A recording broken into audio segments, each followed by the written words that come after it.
एक चुटकी सिंदूर की कीमत तुम क्या जानो रमेश बाबू हा डायलॉग आतापर्यंत तुम्ही ऐकला असेल, पण एक वोट की किंमत तुम क्या जानो वोटर बाबू असं म्हणण्याची वेळ आज काही उमेदवारांवर आली आहे. कारण अवघ्या एका मतामुळे उमेदवाराचा पराभव झालाय. मंडळी, महाराष्ट्रातील 288 नगर परिषदा आणि नगर पंचायतींसाठी 2 टप्प्यात निवडणूक पार पडली. रविवारी 21 डिसेंबरला निकाल जाहीर झाले आणि संपूर्ण महाराष्ट्रात महायुतीचं वर्चस्व पाहायला मिळालं. खरं तर निवडणुकीमध्ये विजय आणि पराभव ही 2 टोकं असतात. कधी हजारो मतांनी मिळालेला विजय राजकीय इतिहास घडवतो, तर कधी फक्त एका मताने झालेला पराभव आयुष्यभर लक्षात राहतो. नुकत्याच पार पडलेल्या नगर परिषद आणि नगर पंचायत निवडणुकांनी असंच एक धक्का देणारं वास्तव समोर आणलंय. असं बऱ्याच ठिकाणी घडलंय, जिथे फक्त 1 किंवा 2 मतांनी गुलालाचा मानकरी ठरलाय. कुणी नशिबाने जिंकलं, तर कुणाचा या यशाच्या अगदी उंबरठ्यावर रिकाम्या हातानं परत यावं लागलं. आजच्या व्हिडिओमध्ये आपण अशाच उमेदवारांबद्दल जाणून घेणार आहोत, जे अवघ्या एका मताने पराभूत झालेत. नमस्कार, मी हर्षदा आणि तुम्ही पाहताय विशेष वारी. मंडळी, नगर परिषद आणि नगर पंचायतींच्या या निवडणुका स्थानिक पातळीवरच्या असतात. इथे वॉर्ड छोटे असतात आणि मतदारांची संख्याही मर्यादित असते. त्यामुळेच इथे एका मतासाठी अक्षरशः टक्कर पाहायला मिळते. आपण नेहमी म्हणतो की एका मताने काय फरक पडतो, पण महाराष्ट्रात काही उमेदवारांना एक मताने हार स्वीकारायला लागली आहे. ते कोण आहेत हे पाहू.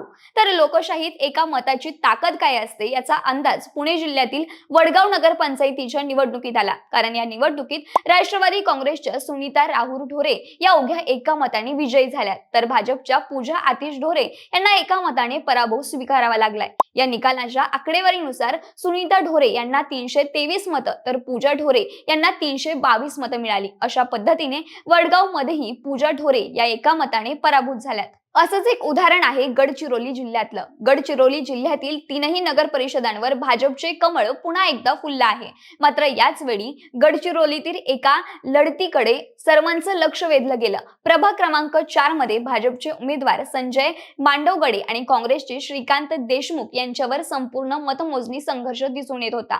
पण जेव्हा अंतिम निकाल आला, तेव्हा संजय मांडवगडे यांना 716 मते मिळाली, तर श्रीकांत देशमुख यांना 717 मते मिळाली. केवळ एका मतांनी संजय मांडवगडे हे विजयाच्या गुलालापासून दुरावले गेले. यानंतर पालघर जिल्ह्यातील वाडा नगर पंचायतीचा निकाल देखील असाच लागलाय. या निकालामध्ये भाजपचे 6 नगरसेवक विजयी झाले आहेत. प्रभाग क्रमांक 6 मधून भाजपच्या सिद्धी भोपतवार या एका मताने विजयी झाल्या आहेत. त्यांनी शिवसेना उद्धव बाळासाहेब ठाकरे पक्षाच्या उमेदवार प्रिया गंधे यांचा अवघ्या एका मतानं पराभव केलाय.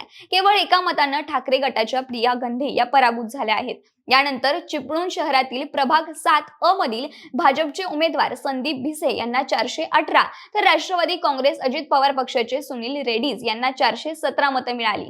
यानुसार संदीप भिसे यांचा अवघ्या एका मताच्या फरकाने विजय झाला, तर अजित पवार पक्षाचे सुनील रेड्डीज एका मतांनी पडले आणि भाजपने बाजी मारली. तर मावळमध्ये अजय बवर यांचा अवघ्या 2 मतांनी विजय झाला.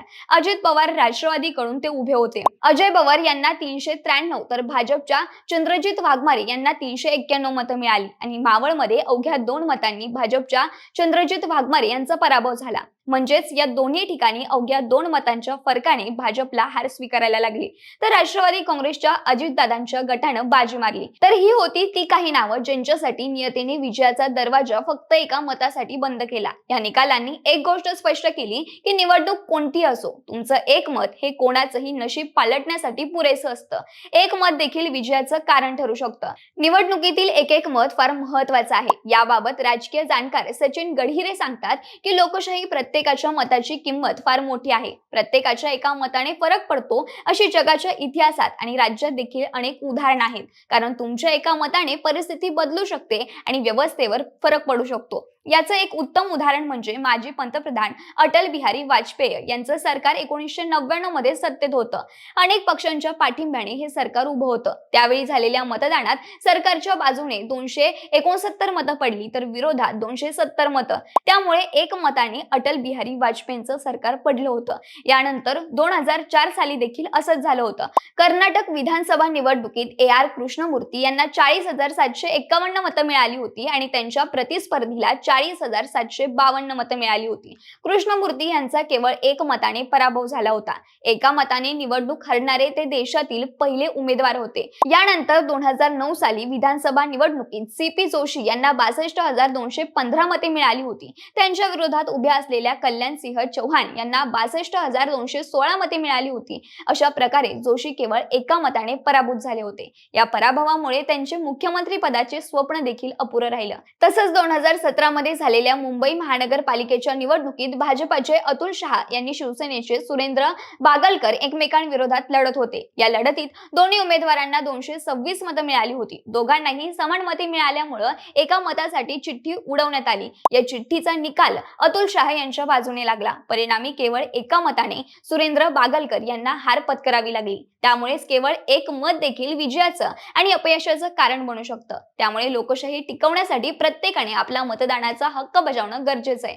जे मतदान करत नाही त्यांनी आपला हक्क गमावू नये. याबद्दल तुम्हाला काय वाटतं आणि या व्हिडिओमध्ये सांगितलेल्या एका मताच्या पराभवाचं नेमकं कारण काय असावं? आणि मंडळी, तुमच्या इथं देखील कोणी एका मताने पराभूत झालंय का हे आम्हाला कमेंटमध्ये नक्की सांगा आणि सोबतच आपल्या विशेष बारीच्या YouTube चॅनलला सबस्क्राईब करायला विसरू नका. धन्यवाद.